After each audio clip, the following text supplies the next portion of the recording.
Muito obrigado. Cumprimento, em primeiro lugar, a ilustríssima moderadora que me roubou 3 ou 4 minutos da minha exposição. Mas, de todo modo, agradeço estas lembranças. Também o Sr. Conselheiro Abrantes Geraldes, nosso companheiro de route de algumas jornadas. Mas também devo um agradecimento especial a quem me convidou, o Instituto de Acesso ao Direito, da Ordem dos Advogados, bem como aqui a Associação de Direito do Algarve, na pessoa do Sr. António Cordeiro da Cunha, e, last but not the least, a doutora Sandra Luís, que sem ela não estaríamos, provavelmente, alguns de nós aqui. O tema que sucintamente me foi dado a estudar é um tema muito difícil, sobre a prova. Dificílimo, admito. E antes do mais, gostaria de fazer algumas considerações preliminares sobre a atividade probatória. O professor Castro Mendes falava dos vários sentidos de prova, os meios de prova, a boca da testemunha, o resultado probatório, o procedimento probatório. Me interessa-me, sobretudo, o fim da prova, a correspondência entre a prova das alegações e o que existe no mundo. Isto porque, quer queiramos, quer não, independentemente de sermos filosofarmos mais ou filosofemos menos, é possível representar o mundo exterior, a realidade concreta. É também possível representar a dor, o sofrimento, a ansiedade, a depressão. Todas esses factos do mundo interno do ser humano, nas ações de indemnização, sobretudo, é possível alegá-los e prová-los. Portanto, visa-se no processo, e todos nós fazemos isso todos os dias, quando olhamos uns para os outros, como estamos vestidos, maquilhados, calçados, tentamos eliminar, reduzir a incerteza, sempre. Reduzir a incerteza de factos que nós, uns com mais mania de perseguição, outros com menos, uns mexericos, as intrigas, nós tentamos reduzir a incerteza dos factos e fazemos esses juízos, independentemente de sermos magistrados judiciais ou do Ministério Público, todos os dias. Portanto, eu diria que os meios de prova não garantem a certeza sobre a ocorrência ou não ocorrência de um facto, e nós vemos isso todos os dias nas nossas vidas, no ser com os outros, mas podem reduzir a incerteza. Portanto, e isto vai ser importante o que eu vou dizer a seguir para as presunções judiciais. Vou deixar isso para o fim, mas eu acho que a prova é sempre uma inferência. Não é decisivo saber se a prova se dá sobre factos, sobre conjecturas, sobre prognoses, sobre proposições descritivas ou estado das coisas. A prova resulta sempre da prova de um outro facto. Já repararam? Quando um advogado ou um juiz faz instâncias, assiste às contra-instâncias dos mandatários de uma testemunha ou dos esclarecimentos verbais de um perito, o juiz também usa presunções judiciais, usa a experiência da vida para perceber a credibilidade da testemunha, a forma como depõe. É claro que nós não queremos aqui uma psicologização, está arredado, judiciária. Uma espécie do direito bárbaro das ordálias. Vamos jogar aqui agora umas pedras e vamos ver, umas cartas, vamos ver o que dá. Ou provas tarifadas, como existiam no direito romano. O que nós pretendemos é que esta dialética processual de inferências, depois, e isso é fundamental mesmo na relação e no Supremo, como iremos ver, tenha que ser devidamente justificada, fundamentada. É decisivo. É decisivo depois na fundamentação, o juiz da primeira instância e até mesmo os juízes da relação, fazer esta tentativa de exteriorização das sensações de forma racional que determinadas proposições de facto que foram alegadas, que foram adquiridas no processo, porque é que ficou formou essa convicção, ou uma convicção diferente, ou só uma convicção parcial. Portanto, esta participação, este contraditório, não garante nunca que se chegue à verdade sobre o facto probando. Não garante. Nós todos temos limitações, somos humanos, limitações materiais, não apenas quem julga, não apenas os advogados, que não fizeram as perguntas adequadas e as conversas adequadas com os seus constituintes. Não raras vezes também nos confrontamos com situações de assimetria informacional entre as partes, assimetria económica, que o Instituto de Assistência Judiciária não resolve, e, portanto, a prova não visa, digamos assim, agora fazendo apelo ao filósofo cá em nós, não visa a verdade material ou a verdade processual. O que importa é o resultado probatório que tenha sido obtido por meio da aplicação de normas e técnicas que valem no processo. E, portanto, tem que ser uma verdade contextual, que é obtida nestas condições que a relação processual permitiu, com mais ou menos articulados, com mais ou menos sequências mais completas, menos completas, os processos especiais mais curtos, os incidentes com mais insuficiências de natureza de direito à prova. É o que é a vida, como dizia o antigo Primeiro-Ministro. Portanto, o convencimento do juiz tem que ser um convencimento objetivo, para ser justificável e, sobretudo, para ser controlável. E, sobretudo, para ser controlável, para ser entendido pelas partes, para perceberem as razões e para poderem fundamentar melhor as alegações de recurso, para poderem ser percebidos pela coletividade em geral, porque aí também advém a legitimidade democrática, ainda que indireta, do exercício da jurisdição, e para poderem ser percebidos pelos juízes dos tribunais superiores, nos recursos de apelação ou de revista. Mesmo de revista, atenção, já lá iremos. Portanto, estas ideias de inferências probatórias, extraídas dos meios de prova, na sua relação com os factos probandos e, por outro lado, com os factos probatórios, assume, como iremos ver melhor, um protagonismo decisivo. E estas ideias de probabilidade prevalecente, ser plausível ou não ser plausível, o convencimento pela probabilidade, as induções e as relações entre as inferências que podem ser extraídas nos respectivos raciocínios, são instrumentos, são enxadas heurísticas decisivas para os magistrados e também, naturalmente, para os mandatários. Portanto, feita esta contextualização dos alicerces que irão marcar a minha subsequente análise, passemos desde já ao valor extraprocessual da prova. Portanto, desde logo aqui, e a jurisprudência tem feito também essa distinção de forma adequada, temos que logo distinguir o valor extraprocessual da prova e a definição da eficácia probatória legal ou a punibilidade extraprocessual da prova da sentença penal condenatória ou da sentença penal absolutória transitada em julgado. Neste último caso, a sentença penal condenatória faz com que haja verifica-se o estabelecimento de uma presunção da existência dos factos constitutivos em que se tenha baseado a condenação. E esses factos constitutivos em que se baseou a condenação é invocável em relação a terceiros em qualquer ação de natureza civil em que se discutam relações jurídicas dependentes. Acho que vão ver aqui outra vez, dependentes ou relações jurídicas relacionadas com a própria infração, independentemente das provas com base nas quais os factos tenham sido dados como assentos.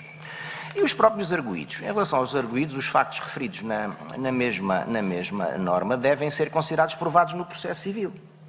Portanto, temos aqui um caso de prova vinculada, no caso da sentença penal condenatória. Já o mesmo não acontece com a sentença penal absolutória. Portanto, esta norma do 623 do CPC parece ser de natureza excepcional, o que impede que possamos fazê-lo por ela abranger as decisões definitivas proferidas em sede de processo tutelar educativo. Cá está. Processo tutelar educativo, podemos retirar prova vinculada relativamente à prática por parte do menor de factualidades tipificadas pela lei como crime?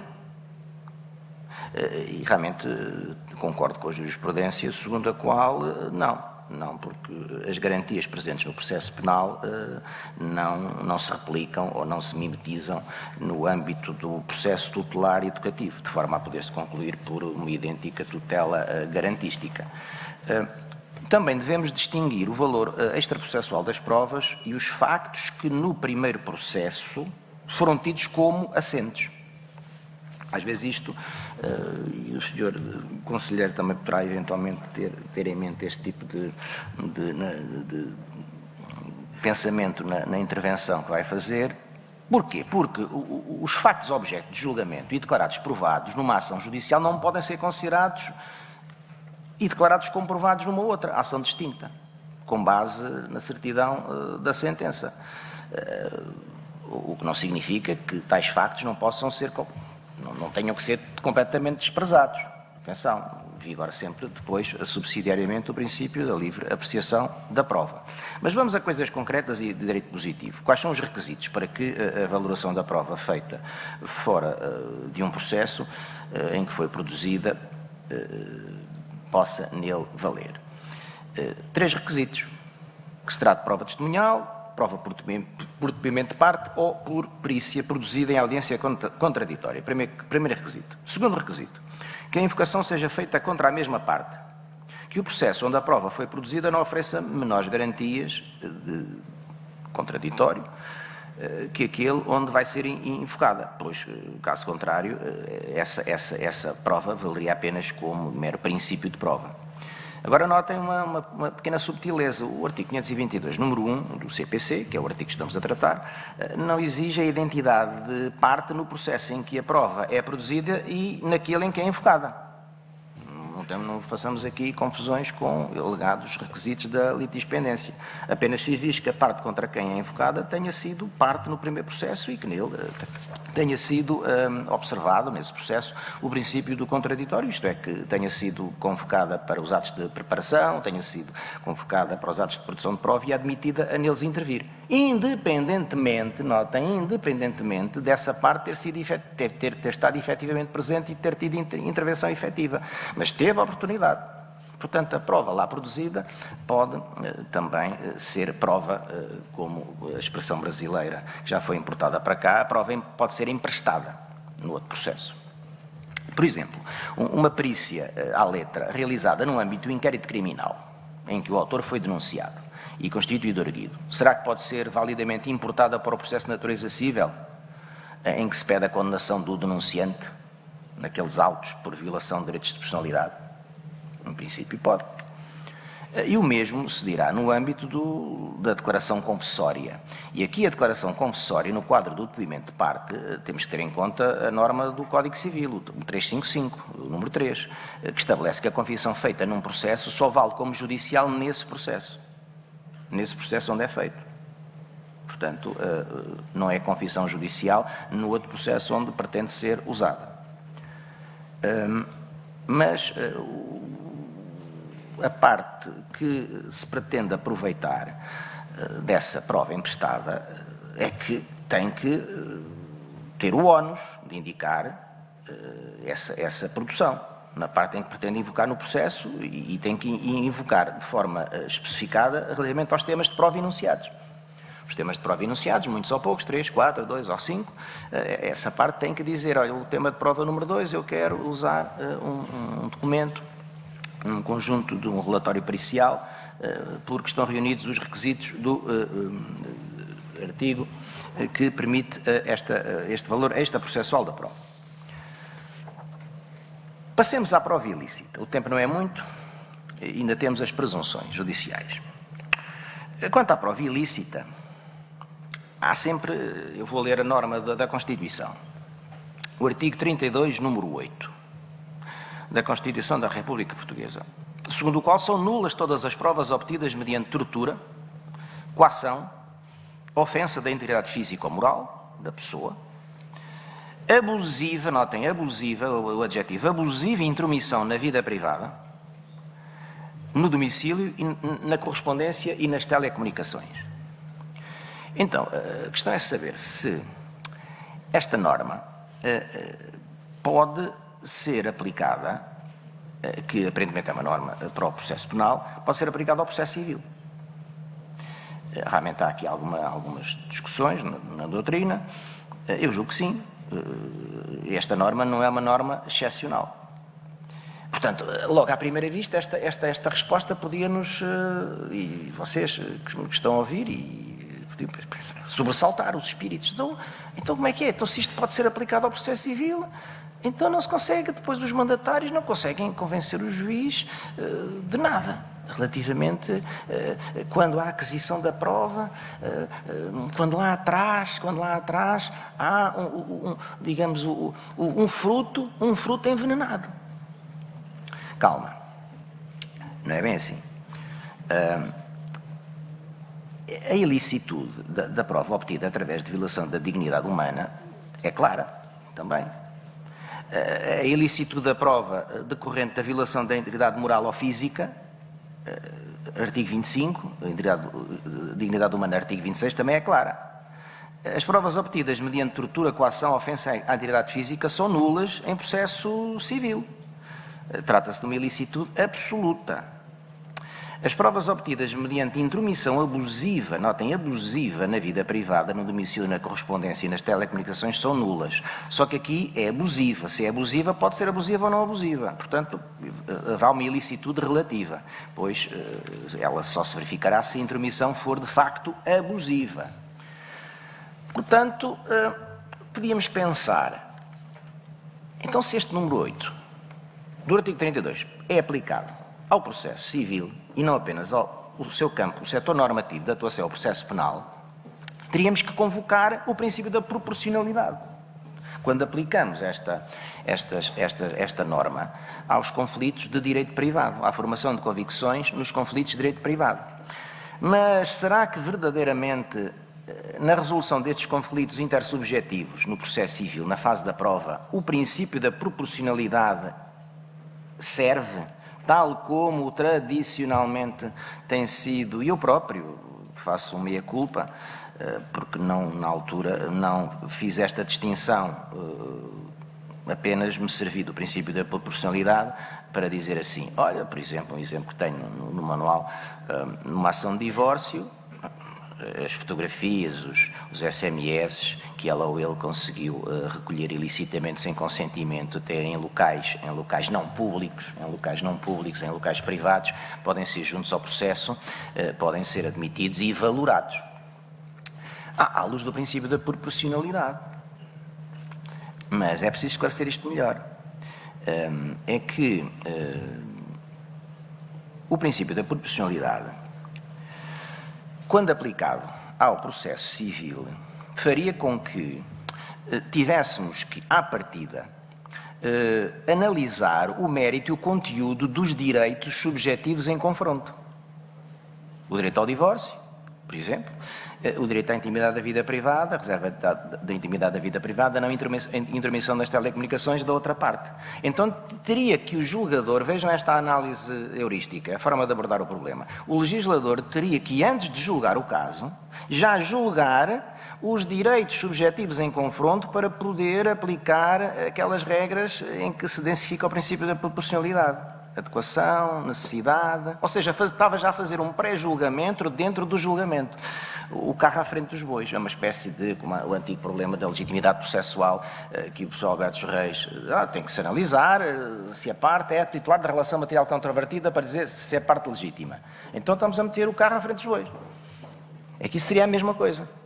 Esta analogia, vejam, analisar a proporcionalidade dos direitos subjetivos em confronto faria com que o julgador fizesse um julgamento dentro do julgamento antes de verdadeiramente fazer as valorações adequadas à luz desses meios de prova. Portanto, não me parece que a mobilização do princípio da proporcionalidade tenha ou deva ter esta eficácia. Pelo menos é importante, já vamos ver, mas não é assim. Eu diria que a intromissão na vida privada, por exemplo, é lícita se for feita em público, uma fotografia tirada num parque. Portanto, eu não poria o princípio da proporcionalidade no subsamento dos dois direitos em confronto, mas diria que o que tem que ser proporcional é o direito que a parte onerada tem de tutelar. O que tem que ser proporcional é esse direito que a parte onerada com a prova tem de tutelar. Por exemplo, um direito de crédito de uma parte que alega um direito de crédito não é causa de exclusão da ilicitude da prova se o meio implicar a intromissão abusiva na vida privada. Então, cá está. O princípio da proporcionalidade opera num momento posterior. O que nós temos que dizer é, primeiramente, isto. A prova é ilícita. Foi recolhida através de meios ilícitos. Intromissão nas telecomunicações, a intromissão abusiva, a ilicitude absoluta ou a ilicitude relativa. Ponto. É ilícita. Mas tal como fazemos também no direito penal, agora temos que procurar. Mas será que, neste caso concreto, há alguma causa de exclusão desta ilicitude? Haverá causa de exclusão desta ilicitude? E saber se há ou não há causa de exclusão desta ilicitude, aqui sim deve entrar o princípio da proporcionalidade. Cá está, concebem-se causas de exclusão da ilicitude de vários tipos. Uma espécie de estado de necessidade. A parte está em estado de necessidade probatório. Estado de necessidade, por exemplo, exclusividade da prova do facto probando. Só pode ser realizada através da prova ilícita. Cá está o tal exemplo que eu dava nas lições sem fazer esta construção.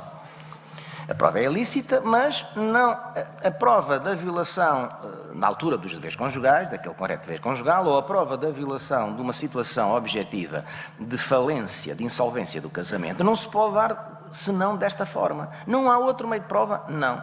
Então, e aquela situação em que, por exemplo, estou-me a lembrar agora, e até já foi objeto de uma recente decisão no recurso da revisão. Aquela situação em que, passado muitos anos, está estabelecida a paternidade, em que não houve prova pericial, vem o pai, que é pai para sempre, e tem um filho para sempre, não se pode divorciar o filho nem o pai, vem, através de um comportamento ilícito, consegue, isto parece aquelas séries do CSI, consegue que, num encontro com o seu filho, que ele fique, impressões digitais, ou um cabelo, alguma coisa, tudo com fotografias, é claro que, pronto, mesmo que isso seja retratado com testemunhas, no que toca à aquisição, não houve, digamos, perturbação dos materiais biológicos e turbação dos materiais biológicos, mas ele consegue ilicitamente a material biológico. Análise forense, extrajudicial, e há um documento. Este documento por si só, que diz paternidade não provada. Este documento por si só é suscetível de rescindir o caso julgado? Provavelmente. Mas havia outro meio de prova? Ele estava num estado de necessidade probatória, porque ele sempre afirmou que não era o pai biológico. Havia o estado de necessidade probatória? Havia. Não havia outra possibilidade? Não. Então, neste caso, temos aquelas situações em que a dificuldade objetiva da prova existe. A dificuldade de a parte honorada provar o facto por outro meio que não seja a prova ilícita. No fundo, este estado de necessidade probatório faz com que, aí sim, ponderemos o princípio da proporcionalidade para ver se há mesmo estado de necessidade probatório, há mesmo uma causa de exclusão da ilicitude. Se sim, pronto, admitimos, valoramos a prova, mesmo que a árvore tenha sido da raiz e esteja envenenada. Parece-me que esta é a construção mais adequada, sem prejuízo, como vimos, de supesar o princípio da proporcionalidade, obviamente, mas no momento posterior, não no momento anterior, uma vez que no processo civil há igualdade de partes. Se há igualdade de partes, é diferente as considerações que temos que fazer no âmbito do processo penal, em que não há igualdade de partes e os bens jurídicos a defender são bens jurídicos fundamentais da comunidade. E, portanto, esta diferença nas valorações implica que o princípio da proporcionalidade não intervenha logo no início, intervenha a seguir. A prova é ilícita, não há dúvida, é uma intromissão abusiva da intimidade da vida privada, no segredo das telecomunicações, mas há outra forma. Não há outra forma, a outra parte não consegue dizer que a prova é ilícita porque podia ser obtida de outra forma, não, apesar de tudo onerosa, mas podia ser obtida? Não consegue. Então, tem que ser valorada dessa maneira. Passemos às presunções judiciais, que o tempo é curto. E é precisamente aqui que gostaria de perder um bocadinho mais de tempo. As presunções judiciais são um meio de prova, mas têm características especiais. E isto, o que eu estou a dizer, não é aceite de forma unânime. Ser um meio de prova com características especiais leva a dizer que nós estamos perante raciocínios indutivos destinados à obtenção de conclusões a partir de um conjunto de premissas. Notem que, a partir de ou através de uma presunção judicial, pode alcançar-se qualquer medida de convicção conjecturável, a partir das presunções. E nós sabemos que há imensos conflitos de direito privado em que só se houvesse moscas, com camarazinhas acopladas na cabecinha. Nos contratos bancários, de abertura de conta, nas situações de vizinhança, muitas vezes sem testemunhas, entre cônjuges, entre familiares. Portanto, a importância das presunções judiciais, enquanto meios de prova com características especiais, estes raciocínios inferenciais intuitivos, que consistem na obtenção de uma conclusão, os factos probandos, é preciso saber, a incerteza prova-se ou não se prova, a partir de um conjunto de premissas, factos probatórios. Como eu dizia no início da nossa conversa, fazemos nós todos os dias, uns com os outros. Olhamos uns, falamos, até na forma como falamos, como nos olhamos. Vocês agora estão a retirar presunções não judiciais da minha intervenção. Por exemplo, a forma como eu estou a olhar para vocês, ele está assim a olhar, está assim, ele acha-se. Ele está a fazer, ele está assim a tremer. Então, vocês estão a... Eu não estou a provocar isto, eu se calhar sou mesmo assim, mas pronto. É mesmo um exemplo, exemplo auto-infligido. Portanto, esta importância das presunções judiciais, nós surpreendemos-la na própria formação da convicção do julgador acerca dos factos controvertidos com base noutros meios de prova. E notem que os tribunais da relação, no controlam e devem controlar o exercício da utilização das presunções judiciais, gozam de poderes decisivos. E o STJ, para terminar. E o STJ? O STJ pode ser chamado a efetuar algum controlo.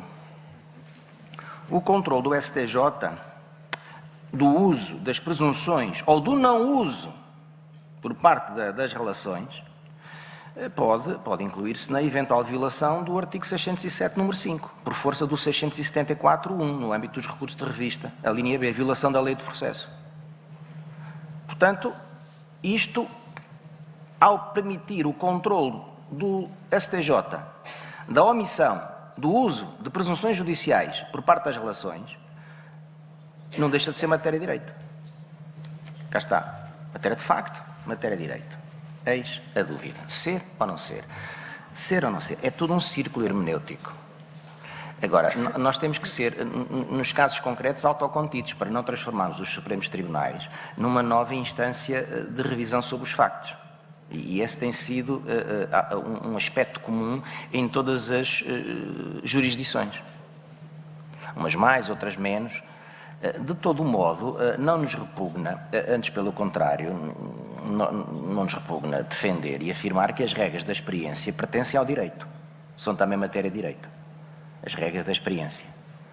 Portanto, nós defendemos a tese de que o STJ pode extrair presunções judiciais não extraídas pelas instâncias. E isso pode ser decisivo. Na mudança do sentido decisório, na revogação ou não revogação, ou considerar o cassatório, ou mandar para baixo, por causa de uma presunção que não foi extraída, afinal há ali um conjunto de factos que precisam de ser adicionados, por exemplo. Além disso, o 662, número 1, sobre os poderes da relação, realmente a relação tem poderes acrescidos no novo Código de Processo Civil, no âmbito do 662, tem o poder de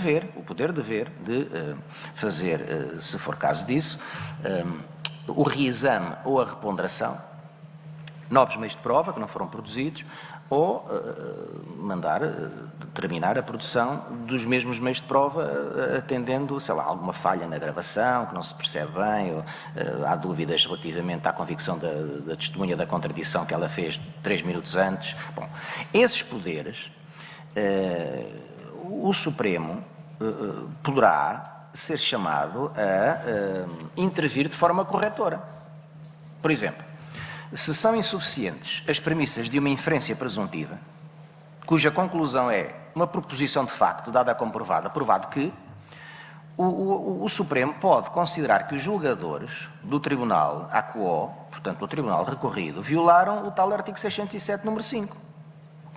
É que se vê a violação da lei de processo. Isto configura a violação da lei de processo. Portanto, é matéria de direito.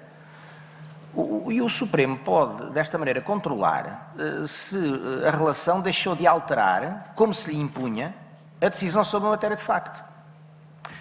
Mesmo quando a necessidade de alteração decorrer da utilização de uma presunção judicial. Por exemplo, se um facto está aprovado documentalmente, cabe ao Supremo controlar se a relação deixou de aplicar uma presunção judicial a partir desse facto e distrair desse facto o facto provando. Estão a ver? Portanto, eu iria um bocadinho mais além, para terminar, do que aquela, e eu tenho defendido isso, do que aquela ideia segundo a qual o Supremo, em princípio, só controla, no máximo, a ilogicidade das conclusões extraídas das premissas, a equivocidade. Ou seja, o Supremo, atualmente, não todo, apenas vai até à ideia de ilogicidade. As presunções têm que ser inequívocas, concludentes. Eu iria um bocadinho mais além. Pode até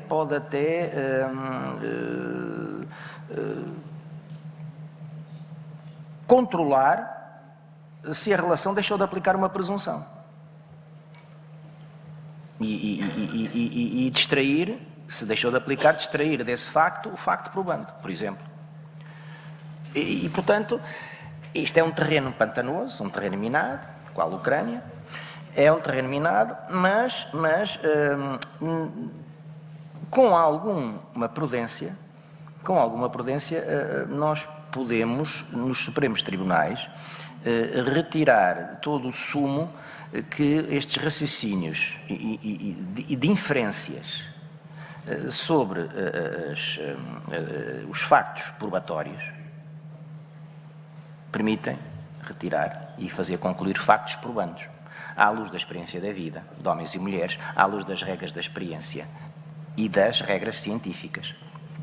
Portanto, não deixa de ser em parte ornitorrinco, matéria de facto, matéria de direito, enquanto algumas das dimensões deste controlo são inequivocamente matéria de direito, mas, como digo, será sempre um terreno muito pantanoso, o de o Supremo se imiscuir nos factos que foram dados provados ou não provados, ou os que deviam ter sido dados como provados.